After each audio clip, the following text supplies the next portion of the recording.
Hola, hoy en Estatus les presentaremos la 23ª edición del Congreso Ideas AMAI 2015, organizado por la Asociación Mexicana de Agencias de Investigación aquí en la Ciudad de México y que tuvo más de 40 conferencistas del más alto nivel.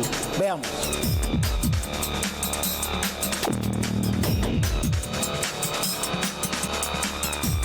En la AMAI hace 2 o 3 años empezamos a detectar que teníamos áreas de oportunidad como asociación, que teníamos que adaptarnos a lo que estaba pasando en el entorno económico, social de nuestros clientes, de las nuevas tecnologías, los nuevos medios, y por eso empezamos a pensar en diseñar una nueva asociación que finalmente se concreta en este 2015. Básicamente se están operando 3 cambios fundamentales. El primero es extender el concepto de la AMAI a ser una asociación de la industria en general de las evidencias o de la industria de la información aplicada a las decisiones. La segunda transformación es que queremos ser una asociación cada vez más incluyente, es decir, no solamente tener a las empresas grandotas que están haciendo esto, sino realmente a toda la cadena de producción. Hicimos cambios también como siempre nos habíamos proyectado como una asociación nacional y en realidad pues el 98% de las empresas que estábamos asociadas éramos empresas de la Ciudad de México y afortunadamente con esta reingeniería hoy tenemos empresas de muchas otras ciudades del país. Da lugar al cambio de nombre de la AMAI. Ya no estamos hablando de investigación de mercados, sino de inteligencia de mercados. Y para que no sea solamente un cambio de nombre, tienes que cumplir un poco con ese propósito y con esa visión. Nos reunimos un grupo de investigadores en San Miguel de Allende el año pasado. Fue una junta muy padre, estuvimos encerrados 2 días rediseñando el posicionamiento de la nueva AMAI y creo que vamos por buen camino. Todavía hay muchas cosas por hacer, pero creo que vamos por muy buen camino. Esta ya no es una industria de datos ni de información, es una industria de inteligencia y de aplicación de datos.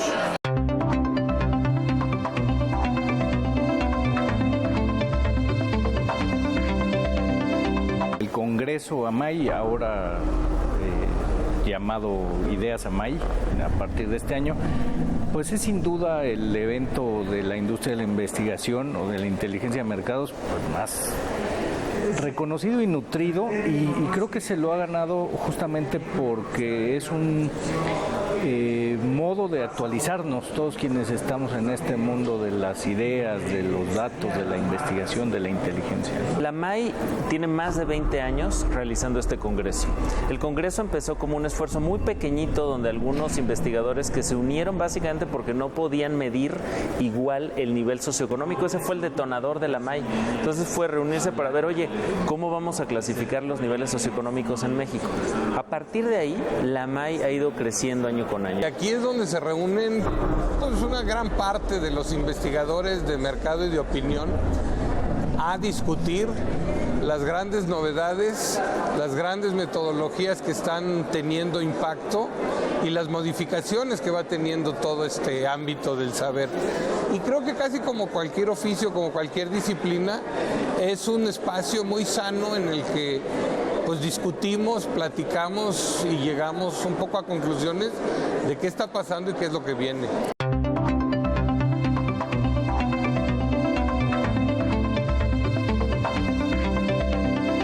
La comunidad AMAI ha sido una comunidad que durante más de casi 30 años ha estado muy bien nutrida por gente muy valiosa que ha hecho aportes singulares, valiosísimos.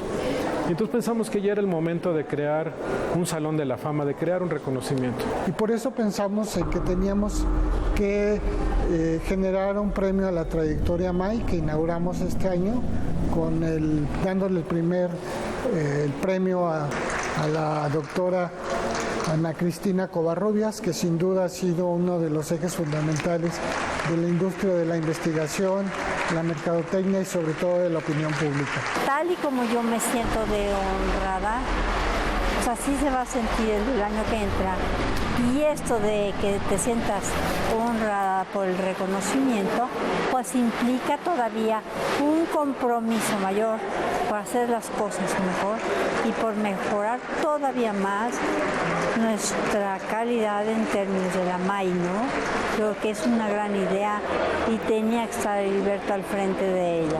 Además de un reconocimiento, el inicio de lo que espero sea una tradición, que es que en el propio gremio de los encuestadores reconozcan a quienes han ido abriendo camino y aportando al desarrollo en México de esta importantísima actividad. Y Ana Cristina es una pionera. Yo creo que es muy merecido para Ana Cristina, que qué bueno que se empezó así, además con una mujer, eso me parece buenísimo. Y pues bueno, yo creo que tiene una carrera larga y muy exitosa, entonces es perfectamente merecido. Continuamos en Estatus, en este gran congreso de la MAI 2015. Regresamos.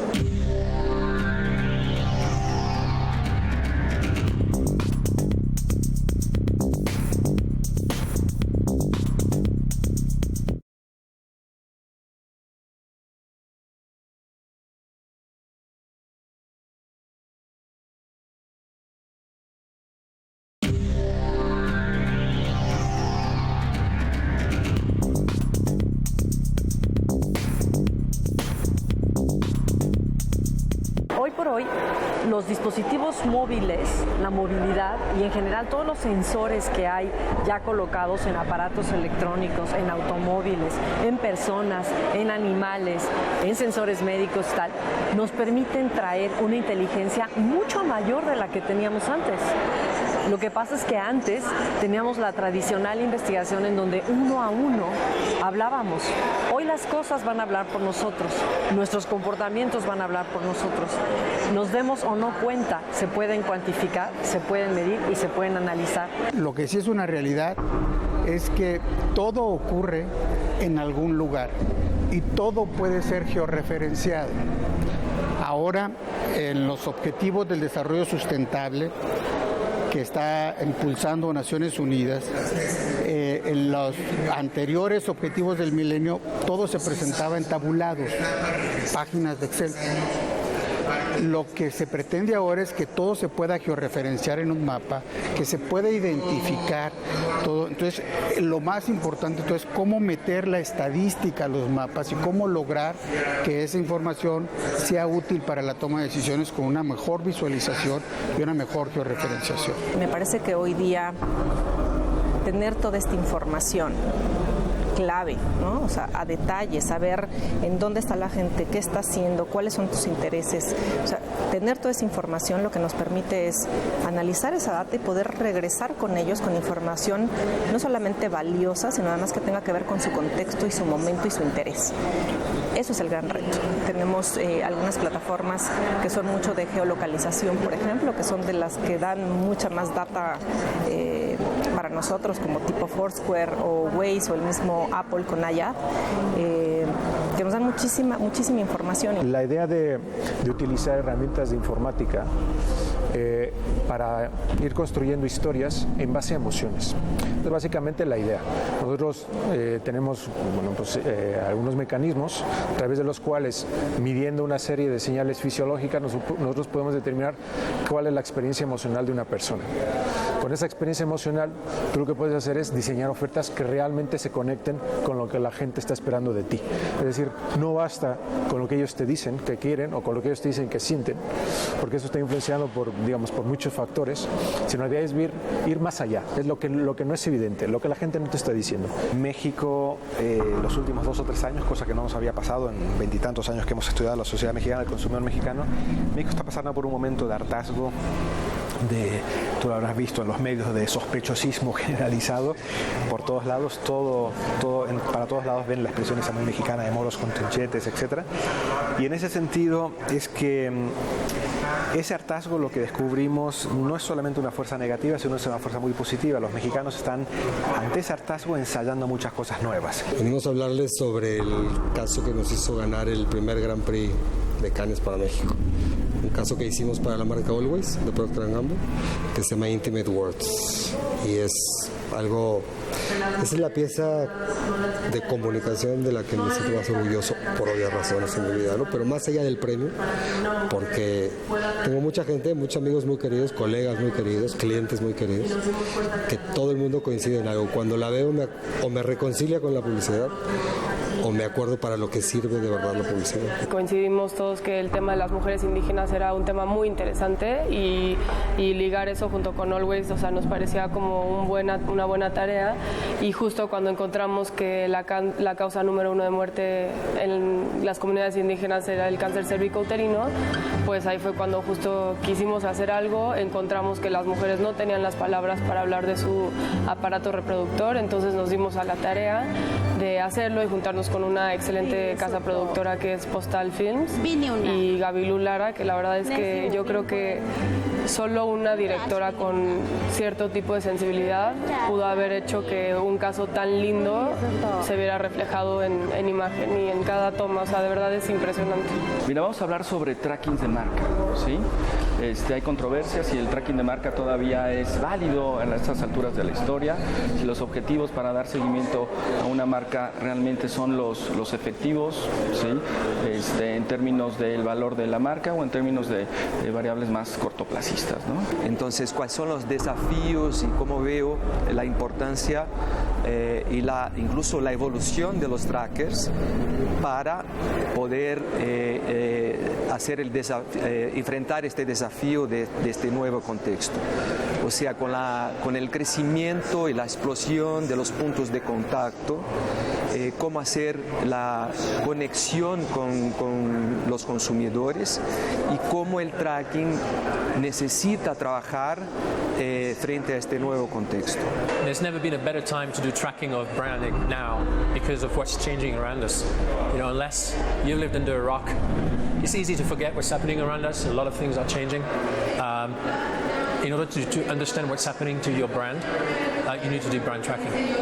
It's not about where you've been, where you are, but it's where you're headed in the future. Unless you have this direction that gives you advance notice of what could happen to you, you could be going nowhere. Today you might be successful, tomorrow you could be gone. I think the brand is increasingly one of the most valuable assets that companies have. So not to keep a monitor of how that value is progressing, how you're increasing the value of that hugely important asset, I think is a dangerous thing. And so, yeah, a very important thing to do for that reason. Recuerda que para nosotros son muy importantes todos tus comentarios. Por favor, sigue participando en el Club de la Publicidad de Status en Facebook y síguenos en Twitter, @StatusTV. Recuerda que también puedes ver los programas en línea, status.tv. Continuamos aquí en el Congreso Ideas Amay 2015.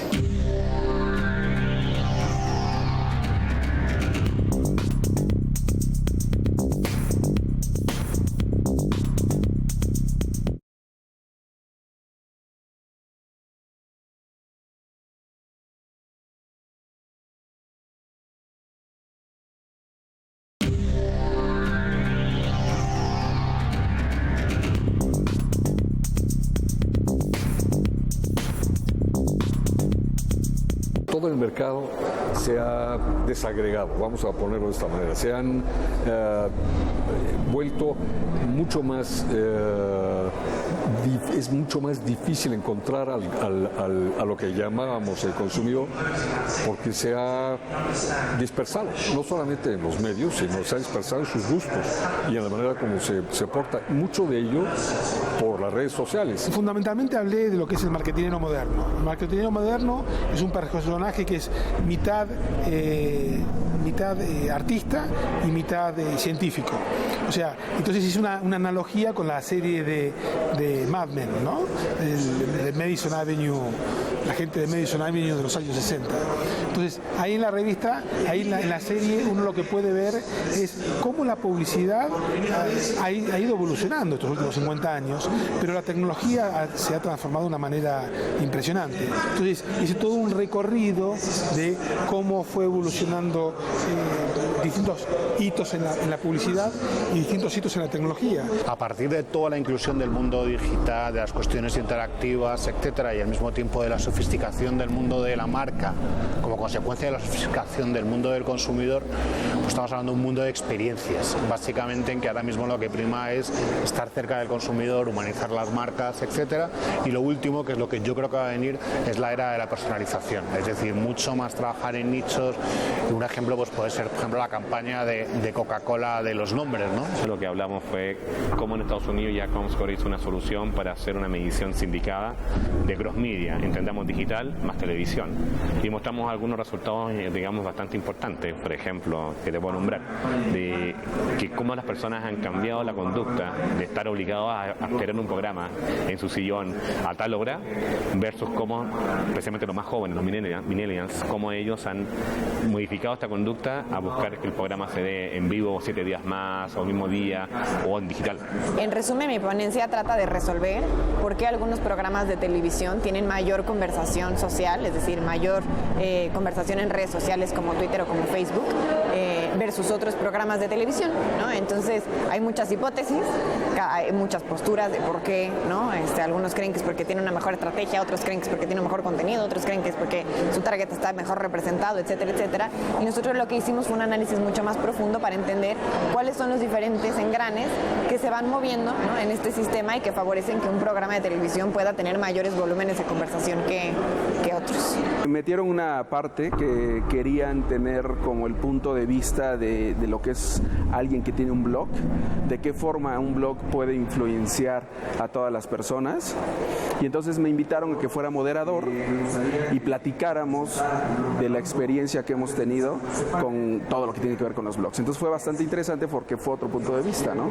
Realmente lo que yo les comentaba es que todo lo que tiene que ver con redes sociales tiene que ver con comunidades. Hablamos acerca de cómo conectar con nuevas audiencias. Pues tratando de ir a leerle la mente a la audiencia, conocerlos, tratar de estar todo en el día a día, no pensar en esto es lo que yo creo y esto es lo que te voy a mandar, sino ser recíprocos, que la comunicación sea de dos vías, que la gente nos diga qué es lo que está pensando y lo que está tratando de emitir o comunicar, para que también sentirse parte de un movimiento y no sea simplemente un monólogo de la marca o el producto hacia enfrente. Mi blog empezó como para contar todo lo que era yo, y hay un punto en el que digo, ¿estoy escribiendo para mí o para la gente? Entonces tuve que balancear mucho lo que ellos querían leer con lo que era yo, para que fuera como interesante para los dos y no fuera solamente mi vida.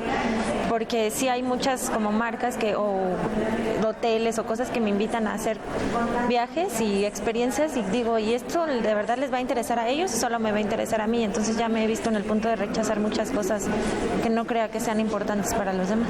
Lo que vengo a platicarles ahorita es un poco el ponernos en los zapatos de la audiencia, pero de la audiencia real, de la masa crítica, no del yo nunca uso Twitter, yo estoy hablando de los chavos que usan Snapchat, yo estoy hablando de los chavos que usan Vine para comunicarse. Entonces ya no son Twitter y Facebook, esos son como los comunes, pero no son los más grandes. Entonces tratar de explicarles como que un poquito cuál es el contexto de estas redes sociales y también de las audiencias para que se enganchen por ahí. Mi ponencia es sobre millennials en base de la pirámide. Millennials, pues todo el mundo habla de los millennials y millennials por aquí, millennials por allá, y hasta pareciera como una moda, ¿no? Pero pues no es una moda, ¿no? Eso es uno de los aspectos que voy a plantear. Más allá de esta moda y de que todo el mundo quiere saber quiénes son, pues es una generación, ¿no? Y hay que entender a fondo cómo piensa esta generación, cómo siente. Pero además, al ser una generación, pues nosotros lo estamos viendo como un perfil muy específico o como incluso un nivel socioeconómico. Y no es un nivel socioeconómico, es una generación. ¿Eso qué quiere decir? Que cruza todos los niveles socioeconómicos. Quiero hablar un poquito sobre esta pluralidad con las redes sociales. Las redes sociales han sido un fenómeno de pocos años hacia acá, sobre todo las redes sociales que han masificado la información, masificado el mensaje, como Twitter o como Facebook, en donde no siempre lo que se maneja en redes sociales va de acuerdo con la realidad. Entonces, nosotros como medios de comunicación no debemos ser árbitros de esa realidad, sino ser los más preparados para en ese momento el poder informar a la gente de una manera veraz, de una manera real, sobre qué es lo que está sucediendo y qué es lo que se está transmitiendo en esas redes, a pesar de la retroalimentación negativa que pudiéramos tener nosotros, ¿no? En detrimento a lo mejor de nuestra imagen. Sobre la radio, sobre los inicios de la radio, sobre qué posibilidades tiene la radio, ante todo sobre los que se anuncian en radio, que la radio sigue siendo el medio más antiguo de comunicación electrónica, pero el que menos daño ha sufrido. Porque ahora tenemos ya muchas otras cosas que son competencia directa tanto de radio como de televisión. Continuamos el status en el Congreso Ideas AMAI 2015.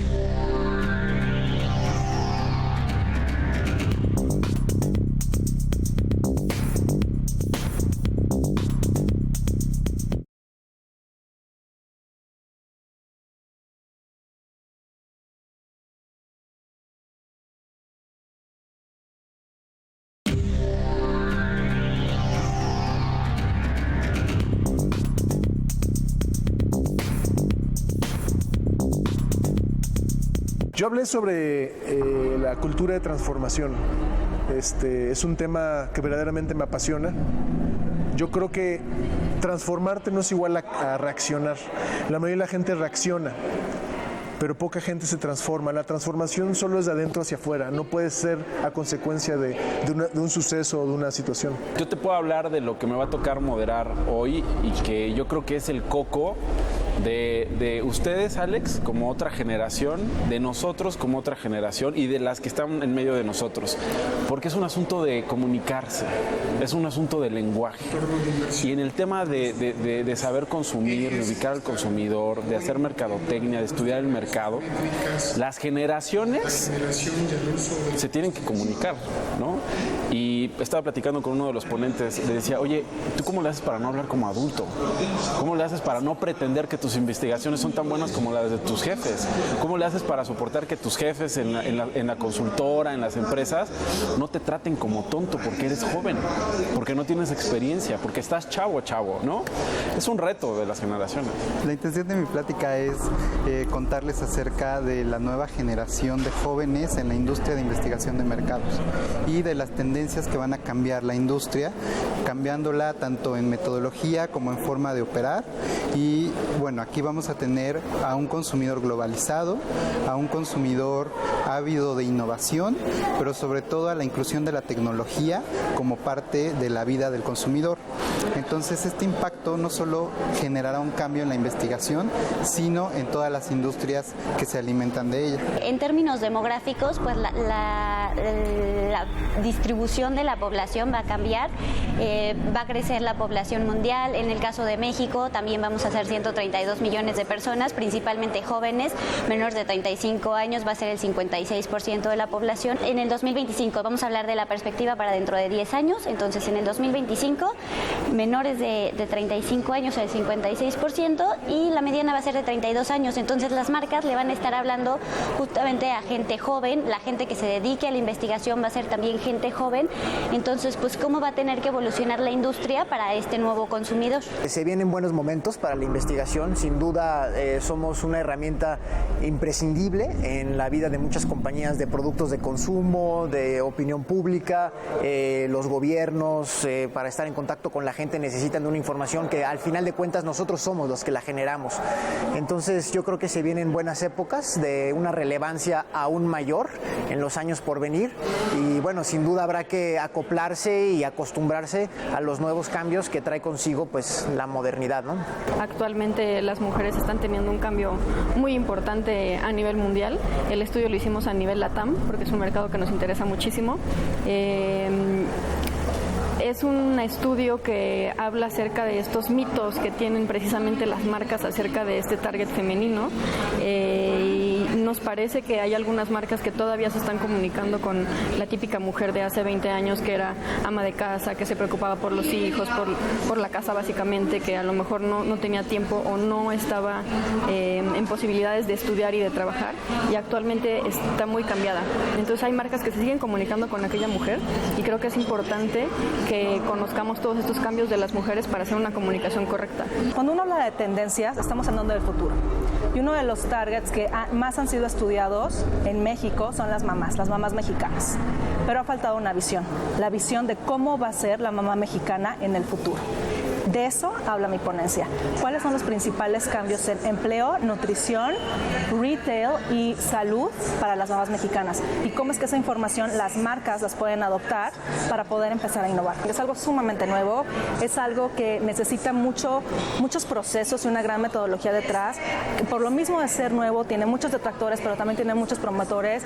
A mí lo que me gustaría es que después de la ponencia la gente le tuviera un poco de menos miedo a la información cualitativa, que nos habla del futuro y que la observemos como, bueno, es una posibilidad y la puedo tomar en cuenta si es que mi fin o mi objetivo es innovar. Como productores de televisión nos enfrentamos ante un panorama diferente, o sea, ya no son los antiguos televidentes pasivos, sino ahora son los consumidores de entretenimiento, que además no solo tienen múltiples opciones, sino que son productores también y co-creadores. Tú te metes a YouTube y ves unos segmentos o unos programas también hechos y además que convocan a 17 millones de personas, o sea, algo están haciendo muy bien allá.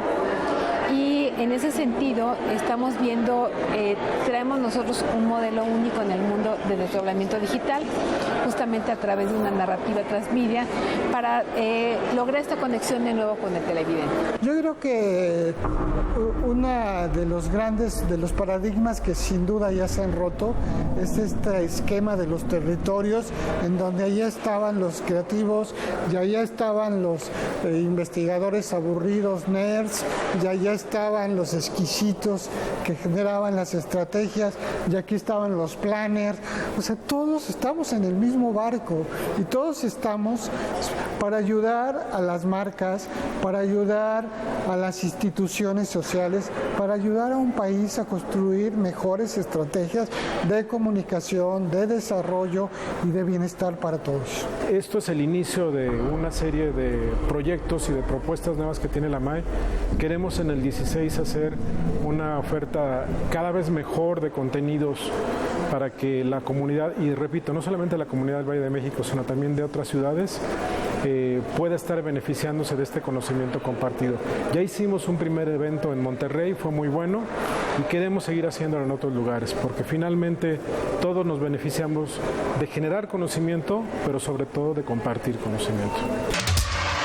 Muchas felicidades a todos los conferencistas y a los organizadores de este congreso por utilizar la inteligencia aplicada a las decisiones.